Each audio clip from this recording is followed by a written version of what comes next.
Baik, bismillahirrahmanirrahim. Assalamualaikum warahmatullahi wabarakatuh. Selamat pagi, atau selamat siang ketika praktikum nanti, rekan-rekan semuanya.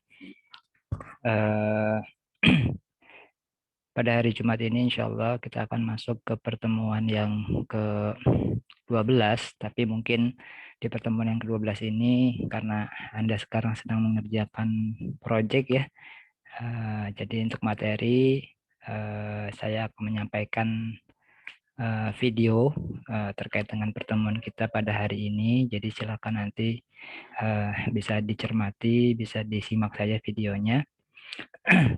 Dan yang kita akan bahas bagaimana pertemuan di perkuliahan terkait dengan satu topik ya, yang saya pikir ini mungkin tidak asing juga bagi kita semua, yaitu terkait dengan prinsipal komponen analisis, yang mana memang umumnya PCA ini digunakan untuk melakukan pereduksian dimensi dari suatu data ya, seperti itu. Ya, kenapa demikian? Karena memang ada kalanya data yang kita memiliki fitur yang sangat besar ya, sehingga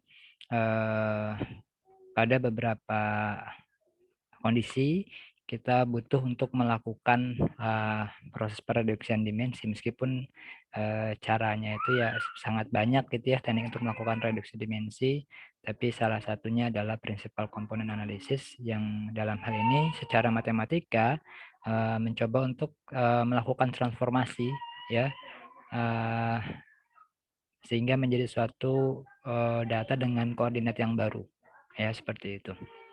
Nah, secara umum mungkin di perkuliahan sudah disampaikan bahwa tahapan-tahapan yang dilakukan oleh PCA itu adalah di sini tentunya kita mempersiapkan datanya kita terlebih dahulu gitu ya, data yang kita miliki, dataset yang kita miliki, dan tentunya ada syarat dataset yang kita miliki itu bisa kita terapkan PCA. Diantaranya adalah tidak ada apa namanya,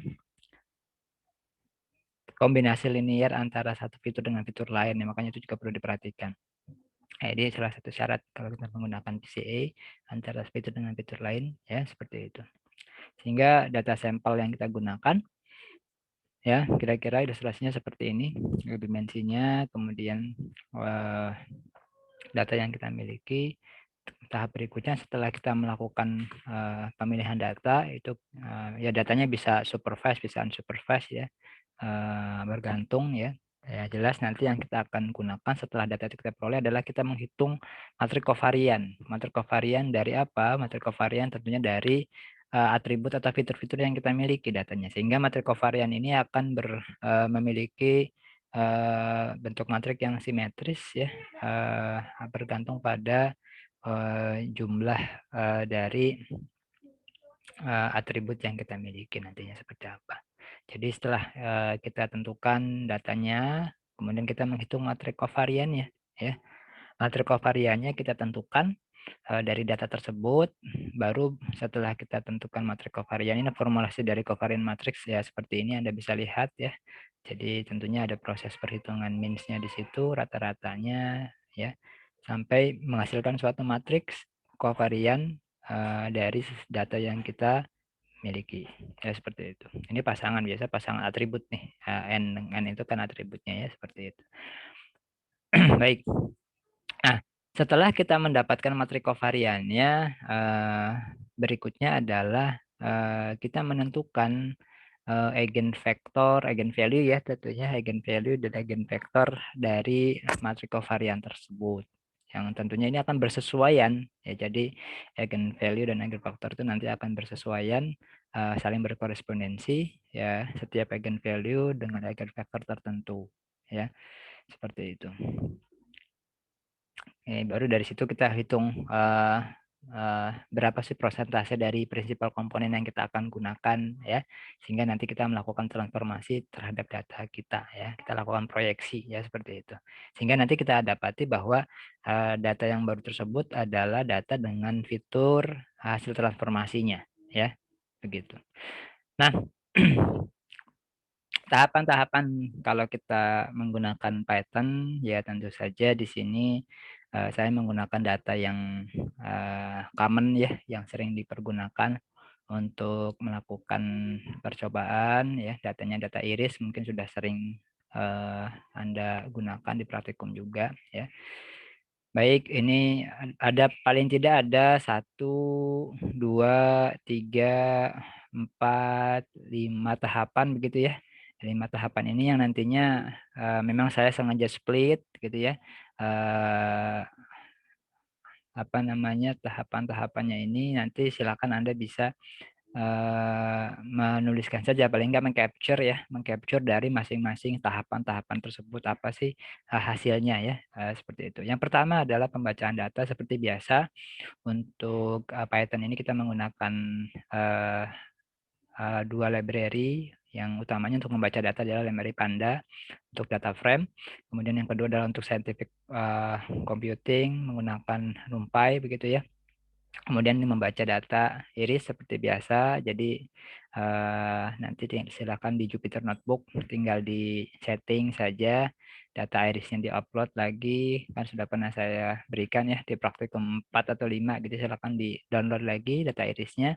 Kemudian ini setelah Anda pastikan bahwa datanya sudah bisa dibaca, kemudian silakan outputnya disajikan saja di sini.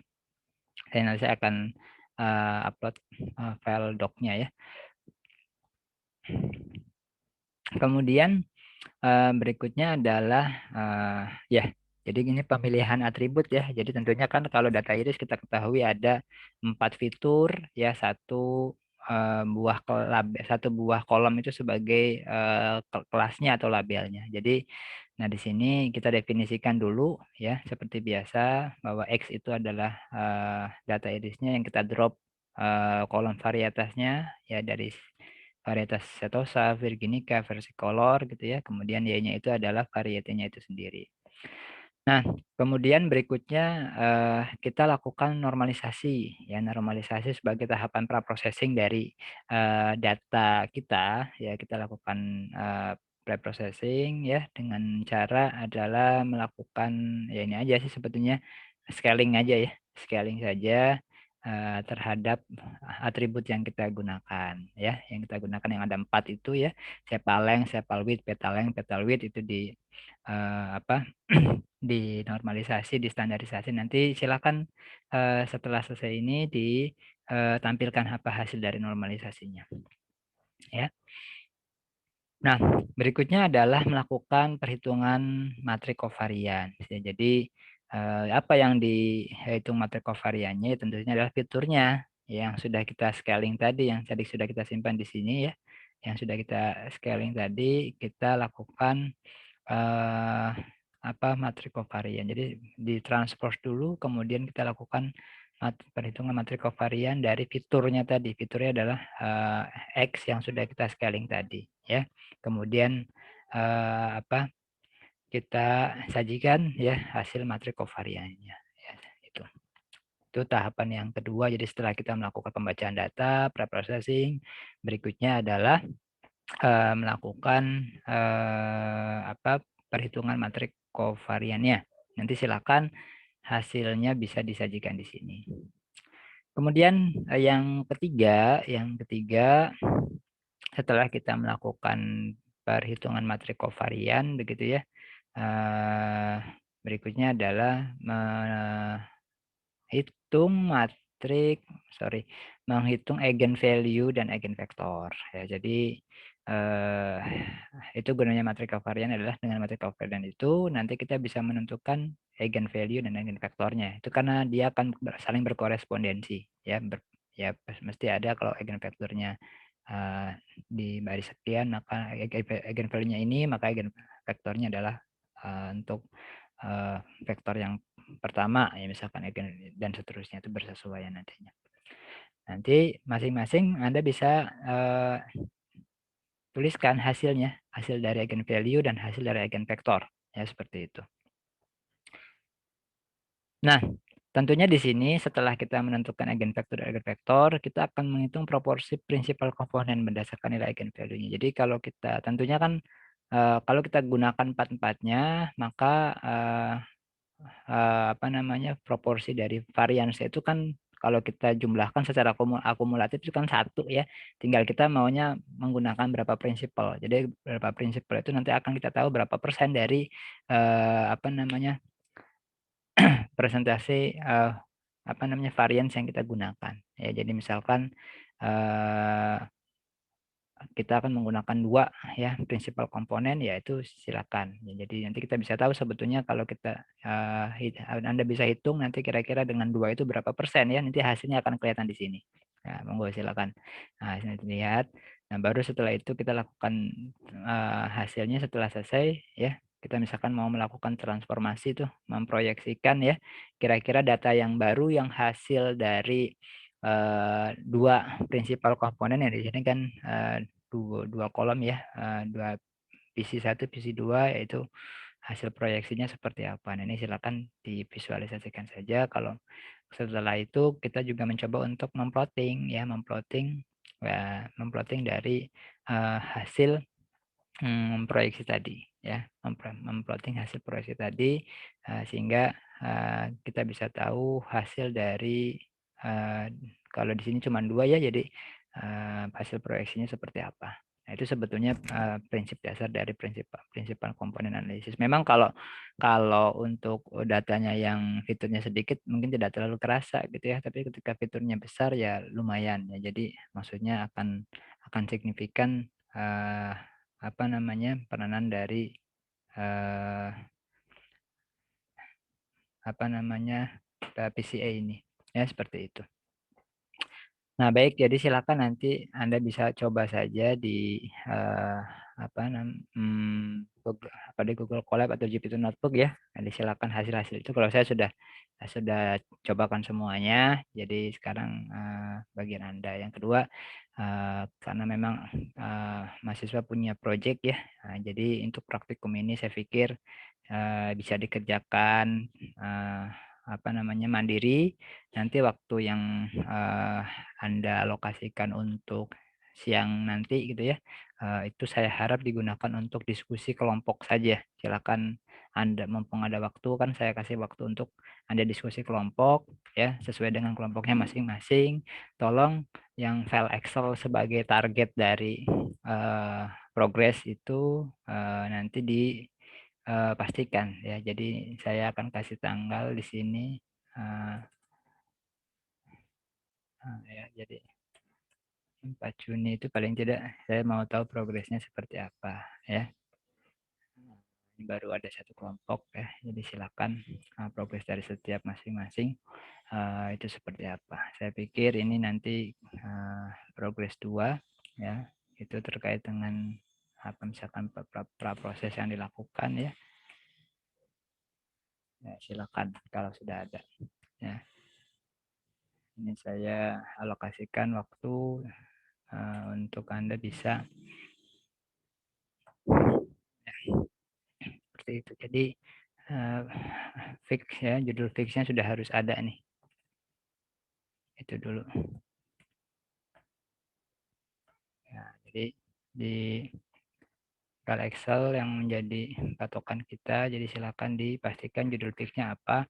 Kemudian kelompok-kelompok tadi yang masih sit in mungkin yang belum sit in bergabung saja dengan yang mengambil mata kuliah ini ya, sehingga jelas output dari mata kuliah ini itu ya. Baik, saya pikir itu rekan-rekan sekalian. Jadi mohon untuk yang siang gunakan untuk diskusi kelompok, nanti update di bagian file Excel yang sudah saya share ya. Jadi progresnya seperti apa. Syukur-syukur ada dokumentasi yang bisa kalian sampaikan ya. Nanti saya akan coba buatkan tempatnya saja untuk progres dari uh, setiap kelompok di LMS ya. Baik, saya pikir itu untuk praktikum kita. Jadi silakan dicobakan. Kemudian ini kan cepat aja gitu ya. Nanti boleh di-update progres dari masing-masing kelompok untuk proyek yang nanti akan Anda presentasikan di akhir mata kuliah ini. Terima kasih, mohon maaf jika ada kekurangan. Kalau ada pertanyaan bisa lewat grup saja, kita punya grup di WhatsApp begitu ya.